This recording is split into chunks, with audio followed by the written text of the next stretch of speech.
Bismillahirrahmanirrahim. Assalamu alaikum class. I am Rashida Parveen and I am going to teach you organic chemistry to BS Chemistry 6 on the topic oxidation. And today our lecture is lecture number 11. Class आज जो हमने topic discuss करना oxidation में वो discuss करना oxidation of hydrocarbons. और कौन से हाइड्रोकार्बन्स? एरोमेटिक रिंग्स की हमने आज ऑक्सीडेशन डिस्कस करनी है। एरोमेटिक रिंग की ऑक्सीडेशन किस तरह से कर सकते हैं। इससे जो प्रीवियस हमारा लेक्चर था उसमें हमने डिटेल में डिस्कस किया कि डिफरेंट टाइप के ऑर्गेनिक कंपाउंड्स की हम किस तरह से ऑक्सीडेशन करवा सकते हैं। अल्कोहल्स की ऑक्सीडेशन कैसे होती है, कार्बोक्सिलिक एसिड्स की ऑक्सीडेशन कैसे होती है, एल्डिहाइड्स की, कीटोन्स की, डिफरेंट तरह के ऑर्गेनिक कंपाउंड्स की हमने ऑक्सीडेशन करवाई और डिफरेंट तरह के प्रोडक्ट्स हमने वहां पे प्रिपेयर किए। आज हमने पढ़ना है oxidation of aromatic ring. Aromatic ring की ऑक्सीडेशन किस तरह से करवाई जाती है। तो चलिए अब हम अपना लेक्चर स्टार्ट करते हैं। हम देखते हैं कि एरोमेटिक रिंग की ऑक्सीडेशन किस तरह से करवाई जाती है। The oxidation of unsubstituted aromatic ring. ऐसी एरोमेटिक रिंग की ऑक्सीडेशन जिसके ऊपर कोई भी सब्स्टिट्यूएंट प्रेजेंट ना हो, which result in the loss of associated stabilisation. अब ऐसी एरोमेटिक रिंग जिसके ऊपर कोई भी सब्स्टिट्यूएंट प्रेजेंट नहीं होता, वहां पे जो एरोमेटिक रिंग होती है ना उसकी खुद की ऑक्सीडेशन हो जाती है। और ये जो ऑक्सीडेशन होती है ना, अब इस ऑक्सीडेशन के नतीजे में वो जो एरोमेटिक रिंग है उसकी एरोमेटिसिटी लॉस हो जाती है और हाई अमाउंट ऑफ एनर्जी जो है वो इसके लिए रिक्वायर होती है। And it requires vigorous conditions. और इसके लिए जो कंडीशंस होती हैं ड्रास्टिक कंडीशंस रिक्वायर होती हैं। The drastic conditions are due to the loss of aromaticity। अब ये जो drastic conditions होती हैं ये इसलिए होती हैं क्योंकि वो जो एरोमेटिक रिंग है वो तब ऑक्सीडाइज होगी जब वो अपनी एरोमेटिसिटी को लॉस कर देगी। Reactions can result. इस तरह के जो रिएक्शंस होते हैं उनके नतीजे में क्या बनता है, either in the cleavage of the ring, या तो रिंग की क्लीवेज होती है, रिंग में कार्बन कार्बन के जो बॉन्ड्स होते हैं वो टूट जाते हैं, और इन द फॉर्मेशन ऑफ क्यूनोन्स, या फिर क्यूनोन्स बन जाते हैं। Ozone effect cleavage. अब हमने पढ़ना है एरोमेटिक रिंग की oxidation in the presence of ozone. ये हमारे पास है नेफ्थलीन। नेफ्थलीन की जब ऑक्सीडेशन करवाई जाती है in the presence of ozone and hydrogen पर ऑक्साइड, तो हमारे पास बनता है थैलिक एसिड। अब ये देखें, ये एक ऐसा सिस्टम है जिसके अंदर दो एरोमेटिक रिंग्स प्रेजेंट हैं। अब जब हम इस नेफ्थलीन की ऑक्सीडेशन करवाते हैं तो यहाँ से ये वाला जो मॉलिक्यूल है, ये यहाँ पे ये जो कार्बन कार्बन का बॉन्ड है यहाँ से ये बॉन्ड टूटता है, यहाँ पे जो कार्बन कार्बन का बॉन्ड है ये भी टूट जाता है और इसके नतीजे में हमारे पास यहाँ से ये वाला मॉलिक्यूल रिलीज हो जाता है। अब ये वाली जो कार्बन है, ये जो दो कार्बन हैं ये कन्वर्ट हो जाती है कार्बोक्सिलिक ग्रुप के अंदर और हमारे पास फिर बनता है नेफ्थलीन से थैलिक एसिड जिसकी यील्ड जो है वो 88% होती है। उसके बाद हमने डिस्कस करना है ऑक्सीडेशन ऑफ फिनेंथ्रीन। फिनेंथ्रीन जो है वो एक ऐसा सिस्टम है जिसमें तीन एरोमेटिक रिंग्स जो हैं, तीन बेंजीन की रिंग्स जो हैं वो आपस में फ्यूज होती हैं। अब जब हम फिनेंथ्रीन की ऑक्सीडेशन करवाते हैं in the presence of ozone and hydrogen peroxide, तो हमारे पास जो कंपाउंड बनता है वो बनता है डाइफेनिक एसिड। अब ये जो डाइफेनिक एसिड है इसमें भी देखें आप, जो यहाँ पे फिनेंथ्रीन के केस में ये वाली जो तीन रिंग्स हैं, इन तीन रिंग्स में से ये वाली जो रिंग है दरमियान वाली, इसमें कार्बन और कार्बन के बॉन्ड्स की ब्रेकेज से हमारे पास दो कार्बोक्सिलिक ग्रुप्स डेवलप होते हैं और इसमें जो हमारे पास प्रोडक्ट बनता है डाइफेनिक एसिड, इसकी यील्ड 65% तक होती है। नेक्स्ट हमने डिस्कस करना है an industrial method for the oxidation of aromatic ring. Industrial level पे एरोमेटिक रिंग की ऑक्सीडेशन किस तरह से करवाई जाती है, अब हमने इसको डिस्कस करना है। एन इंडस्ट्रियल मेथड, जो इंडस्ट्रियल मेथड होता है ना एरोमेटिक रिंग की प्रिपरेशन के लिए, एरोमेटिक रिंग की ऑक्सीडेशन के लिए, विच इज चीपर वन, ये बहुत ही ज्यादा चीपर यानी कि सस्ता होता है। As one employs aerial oxidation, क्योंकि इसके अंदर हम एरियल ऑक्सीडेशन करवाते हैं, ओजोन, पोटाशियम परमैंगनेट इस तरह का कोई सब्सटीट्यूएंट यूज नहीं करते। और vanadium pentoxide catalyst, vanadium pentoxide catalyst को इसके अंदर हम यूज करते हैं और कैटलिस्ट की बहुत ही माइन्यूट क्वांटिटी यूज की जाती है at 400 to 500 degree centigrade temperature. 400 से 500 डिग्री सेंटीग्रेड का टेम्परेचर रखा जाता है, ऑक्सीजन की प्रेजेंस में ऑक्सीडेशन करवाई जाती है और कैटलिस्ट यूज किया जाता है वैनेडियम पेंटाऑक्साइड। अब इसमें क्या होता है इंडस्ट्रियल मेथड में, ये हमारे पास है बेंजीन। बेंजीन की जब ऑक्सीडेशन करवाई जाती है in the presence of oxygen and in the presence of vanadium pentoxide and at 400 to 500 degree centigrade temperature, तो हमारे पास जो प्रोडक्ट बनता है वो बनता है मैलिक एनहाइड्राइड। नेक्स्ट है हमारे पास नेफ्थलीन। नेफ्थलीन की जब ऑक्सीडेशन करवाई जाती है इंडस्ट्रियल लेवल पे in the presence of oxygen vanadium pentoxide and 400 to 500 degree centigrade temperature, तो हमारे पास थैलिक एनहाइड्राइड बनता है। अभी ये देखिए, हमने जो प्रीवियस स्लाइड में डिस्कस किया था, हमने कहा अगर ओजोन की प्रेजेंस में इसकी ऑक्सीडेशन करवाएंगे नेफ्थलीन के तो हमारे पास थैलिक एसिड हमारे पास बनता है। लेकिन जो हमने नेक्स्ट स्लाइड पे डिस्कस किया है, यहाँ पे नेफ्थलीन की ऑक्सीडेशन करवाई है इस रिएजेंट की प्रेजेंस में और हमारे पास जो प्रोडक्ट बना है वो बना है थैलिक एनहाइड्राइड। तो डिफरेंट तरह के ऑक्सीडाइजिंग रिएजेंट्स को हम यूज करके डिफरेंट तरह के प्रोडक्ट्स हम ऑब्टेन कर सकते हैं। नेक्स्ट है क्रोमियम ऑक्साइड की प्रेजेंस में जो हम ऑक्सीडेशन करवाते हैं एरोमेटिक कंपाउंड्स की, अब हमने इसको डिस्कस करना है। Chromium oxide can be use, chromium oxide को हम यूज कर सकते हैं for the oxidation of aromatic system. For example quinoline, quinoline की जब हम ऑक्सीडेशन करवाते हैं in the presence of chromium oxide तो हमारे पास बनता है pyridine 2,3 डाइकार्बोक्सिलिक एसिड। अब ये जो एरोमेटिक रिंग है, ये वाली रिंग ऑक्सीडाइज होकर कन्वर्ट हो जाती है इस वाले 2 कार्बोक्सिलिक ग्रुप के अंदर। नेक्स्ट जब हम इसको हीट करते हैं, हीट करने पे जो कार्बोक्सिलिक ग्रुप है वो कन्वर्ट हो जाता है कार्बन डाइऑक्साइड के अंदर और कार्बन डाइऑक्साइड यहाँ से रिलीज हो जाती है और हमारे पास ये जो हमारे पास pyridine 2,3 डाइकार्बोक्सिलिक एसिड है, इसको जब हम हीट करेंगे, हीट करने के नतीजे में हमारे पास प्रोडक्ट बनेगा निकोटीनिक एसिड और एक कार्बोक्सिलिक ग्रुप जो है वो यहाँ से कार्बन डाइऑक्साइड के फॉर्म में रिलीज हो जाएगा। नेक्स्ट है chromium oxide does not lead to the ring fission. अब जो क्रोमियम ऑक्साइड है इससे रिंग की फिशन नहीं होती। क्रोमियम ऑक्साइड को अगर हम यूज करें एस्टिक एसिड के साथ एट 225 डिग्री सेंटीग्रेड टेम्परेचर पे for the oxidation of naphthalene, तो हमारे पास जो प्रोडक्ट बनता है वो बनता है 1,4 नेफ्थाक्यूनोन और इसकी यील्ड होती है 20%। नेक्स्ट हमने डिस्कस करना है oxidation of substituted aromatic ring. अभी तक जो हमने ऑक्सीडेशन डिस्कस की थी एरोमेटिक, ऐसे एरोमेटिक सिस्टम की हमने ऑक्सीडेशन की थी जहां पे कोई भी सब्स्टिट्यूएंट प्रेजेंट नहीं होता। अब हमने सब्स्टिट्यूटेड एरोमेटिक रिंग की ऑक्सीडेशन पढ़नी है। ऑक्सीडेशन ऑफ फिनोल, फिनोल की ऑक्सीडेशन किस तरह से करवाई जाती है हम इसको डिस्कस करेंगे। Aromatic ring of phenol are very susceptible. जो एरोमेटिक रिंग जो होती है ना फिनोल की, वो बहुत ही ज्यादा ससेप्टेबल होती है टू ऑक्सीडेशन। ये ऑक्सीडेशन शो नहीं करती ये वाली रिंग अगर इसके ऊपर हाइड्रोक्सिल ग्रुप प्रेजेंट है तो। बाय 1 इलेक्ट्रॉन ऑक्सीडेंट, सिर्फ एक ही इलेक्ट्रॉन ऑक्सीडेंट काफी है इसको ऑक्सीडाइज करने के लिए for the removal of hydrogen, hydrogen को रिमूव करने के लिए।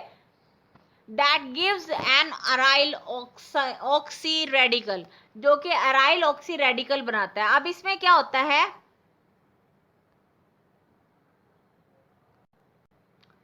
जब हम ट्रीट करवाते हैं फिनोल को किसी भी मेटल के साथ, ठीक है, अब ये जो मेटल है ये क्या करती है, ये इस हाइड्रोक्सिल ग्रुप की फिशन कर देती है, होमोलिटिक फिशन।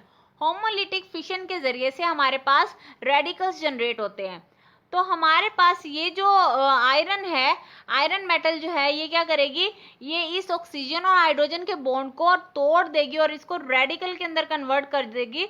एक साइड पे हमारे पास हाइड्रोजन का फ्री रेडिकल बनेगा और दूसरी साइड पे हमारे पास एराइल ऑक्सी रेडिकल बनता है। नेक्स्ट हमने इसके मैकेनिज्म को डिस्कस करने के किस तरह से आयरन जो है वो ऑक्सीजन और हाइड्रोजन के बॉन्ड को तोड़ देती है। अब ये जो हमारे पास फिनोल है, सबसे पहले क्या होता है, आयरन एक कैटालिस्ट के तौर पे एक्ट करता है। आयरन के प्रेजेंस में इस बॉन्ड की होती है होमोलिटिक फिशन और हमारे पास अराइल अल्कोक्सी रेडिकल जो है वो जनरेट होता है। अब नेक्स्ट स्टेप में क्या होता है, नेक्स्ट स्टेप में जो ऑक्सीजन के ऊपर फ्री रेडिकल है, ये ऑक्सीजन और इस वाली कार्बन के दरमियान में शिफ्ट हो जाता है और ये जो कार्बन और कार्बन का डबल बॉन्ड है, इसकी अब होमोलिटिक फिशन होके यहां से एक रेडिकल जनरेट होता है। अब यहाँ का एक जो रेडिकल है, एक जो इलेक्ट्रॉन है वो ऊपर वाले इलेक्ट्रॉन के साथ मिलके ऑक्सीजन और कार्बन के दरमियान में डबल बॉन्ड क्रिएट कर देता है और यहाँ पे इस वाली कार्बन पे एक फ्री रेडिकल जनरेट हो जाता है। अब इसी तरह से ये फ्री रेडिकल अगले वाले डबल बॉन्ड के एक रेडिकल के साथ मिलके यहाँ पे डबल बॉन्ड क्रिएट कर देगा और यहाँ का एक जो रेडिकल है, एक इलेक्ट्रॉन है, वो यहाँ पे इस टिप के ऊपर रेडिकल की फॉर्म में चला जाएगा। अब सेम फिनोमेना यहाँ पे भी होगा और हमारे पास इस तरह से डिफरेंट तरह के रेजोनेंस स्ट्रक्चर्स बनेंगे। द फेट ऑफ रेडिकल, अब रेडिकल किस तरह का बना है ये डिपेंड करता है on the structure of phenol, phenol के स्ट्रक्चर के ऊपर। ठीक है, ऑर्थो फिनोल, ठीक है, ये ऑर्थो भी हो सकता है, यानी कि हमारे पास जो प्रोडक्ट बनना है ना, हो सकता है कि हमारे पास जो रेडिकल अभी बना है, हमने प्रीवियस स्लाइड में डिस्कस किया है कि जो रेडिकल बनता है उस रेडिकल का जो इलेक्ट्रॉन है, एक फ्री इलेक्ट्रॉन, हो सकता है कि वो ऑर्थो पोजीशन पे हो और दूसरी प्रोडक्ट के भी ऑर्थो पोजीशन पे, और दोनों जो है वो आपस में ऑर्थो वाले कंपाउंड्स अराइल ऑक्सी रेडिकल के वो आपस में मिल के एक नई प्रोडक्ट बना दें, और वो पैरा भी हो सकती है और ऑर्थो पैरा भी हो सकती है। हम इसको फर्दर डिटेल में डिस्कस करते हैं कि ऑर्थो क्या होता है, ऑर्थो पैरा क्या होता है और पैरा क्या होता है। अगर हमारे पास है अराइल ऑक्सी रेडिकल का उसी की एक रेजोनेंस फॉर्म है। ठीक है, अगर हम इस रेजोनेंस फॉर्म को देखें तो हमारे पास यहाँ पे जो रेडिकल है वो इस वाली कार्बन के ऊपर है। तो अगर हम दो आपस में इस तरह के रेडिकल्स को रिएक्ट करवाएं जो कि जिनमें जो रेडिकल है वो दोनों ऑर्थो पोजीशन के ऊपर हो और दोनों जो है रेडिकल दोनों कार्बन के दरमियान में आके एक बॉन्ड बना देंगे। ठीक है, तो इस तरह के जो रिएक्शन होते हैं एरोमेटिक रिंग्स के, उनको कहा जाता है ऑर्थो। ठीक है, अब नेक्स्ट में क्या होगा, हमारे पास टॉटोमराइजेशन होगी और टॉटोमराइजेशन के बाद हमारे पास 1,1 बाइफिनाइल 2,2 डायोल जो है वो प्रिपेयर हो जाता है। Diphenol's can be formed as in the oxidation of 2-nephthol by iron। अब जो 2-नेफ्थलीन 2-ऑल है, इसको भी हम ऑक्सीडाइज कर सकते हैं और इसके नतीजे में जो हमारे पास प्रोडक्ट बनेगा वो भी इसी तरह से डायोल बनेगा। हम देख लेते हैं कि किस तरह से प्रोडक्ट बनता है नेफ्थलीन 2-ऑल या 2-नेफ्थोल को। ठीक है, 2-नेफ्थोल या बीटा नेफ्थोल भी इसको कहा जाता है। इसको जब हम ट्रीट करवाते हैं आयरन के साथ और आयरन जो है वो इसको कन्वर्ट कर देती है 1,1 बाई नेफ्थलीन 2,2 डायोल। नेक्स्ट हमने इसी का ही मैकेनिज्म देखना है कि किस तरह से हमने इसको कन्वर्ट किया है प्रोडक्ट के अंदर, एंड प्रोडक्ट के अंदर। इसका मैकेनिज्म भी बिल्कुल इसी तरह से होगा जैसे हमने प्रीवियस स्लाइड पे मैकेनिज्म डिस्कस किया था। अब हम देखते हैं कि पैरा जो है वो किस तरह से एरोमेटिक रिंग्स के अंदर होती है। इसके रिएक्शन को अब हम देखेंगे। ये हमारे पास है 2,6 डाइमिथाइल फिनोल। ये 2,6 डाइमिथाइल फिनोल को जब हम रिएक्ट करवाते हैं आयरन के साथ तो हमारे पास जो प्रोडक्ट बनती है वो बनती है 3,3,5,5 टेट्रामिथाइल 1,1 बाईसाइक्लोहेक्सेनाइडीन 2,2,5,5 टेट्राइन 4,4 डाइओन। इस तरह का जो हमारे पास स्ट्रक्चर ऑब्टेन होता है। नेक्स्ट हम इसका मैकेनिज्म देखेंगे कि किस तरह से ये पैरा होती है।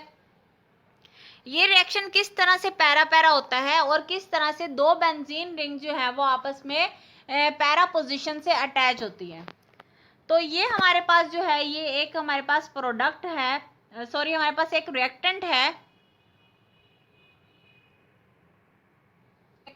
जिसमें 2,2 मिथाइल फिनोल, ठीक है, 2,2 डाई मिथाइल फिनोल जो है उसको हम रिएक्ट करवाते हैं आयरन के प्रेजेंस में। अब इसमें क्या होता है, ये जो आयरन होती है ये ऑक्सीजन और हाइड्रोजन के बॉन्ड को होमोलिटिक फिशन के जरिए से रेडिकल के अंदर कन्वर्ट कर देती है। अब इसी तरह से बॉन्ड्स की शिफ्टिंग होती है और बॉन्ड्स की शिफ्टिंग के नतीजे में हमारे पास डिफरेंट तरह के रेजोनेटिंग स्ट्रक्चर्स ऑब्टेन होते हैं। अब नेक्स्ट पे क्या होता है, जब ये रेडिकल जो है वो पैरा पोजीशन पे आता है तो इसी तरह के दो रिएक्टेंट्स आपस में रिएक्ट करके एक दोनों के दरमियान में जो है वो पैरा पोजीशन से एक बॉन्ड क्रिएट हो जाता है। दो रिएक्टेंट्स आपस में इसी तरह से रिएक्ट करते हैं और दोनों के दरमियान में पैरा पोजीशन से एक बॉन्ड क्रिएट हो जाता है और इस तरह का हमारे पास एक कंपाउंड बनता है। अब नेक्स्ट में क्या होगा, अब नेक्स्ट में ये जो हमारे पास प्रोटॉन्स हैं ये फिर रेजोनेट करते हैं, ये वाले प्रोटॉन्स जो है इनकी शिफ्टिंग हो जाती है, यहाँ पे प्रोटॉन की शिफ्टिंग हो रही है। प्रोटॉन की शिफ्टिंग से हमारे पास इस तरह का प्रोडक्ट बनता है और फिर नेक्स्ट में क्या होता है, हमारे पास यहाँ से प्रोटॉन रिमूव हो जाते हैं और हमारे पास एंड प्रोडक्ट जो है वो ऑब्टेन हो जाता है। नेक्स्ट है ऑर्थो पैरा। ऑर्थो पैरा में भी इसी तरह से होता है, एक बेंजीन जो है, एक जो रेडिकल हमारे पास बनता है वो पैरा पोजीशन से अटैच होता है दूसरे रेडिकल के साथ, ठीक है, एक पैरा पोजीशन से अटैच होगा और दूसरे की अटैचमेंट जो है वो ऑर्थो पोजीशन से होगी दोनों रेडिकल्स की, ठीक है। अब हम इसको डिस्कस कर लेते हैं कि ऑक्सीडेशन ऑफ पी क्रिसोल जो है वो किस तरह से होती है।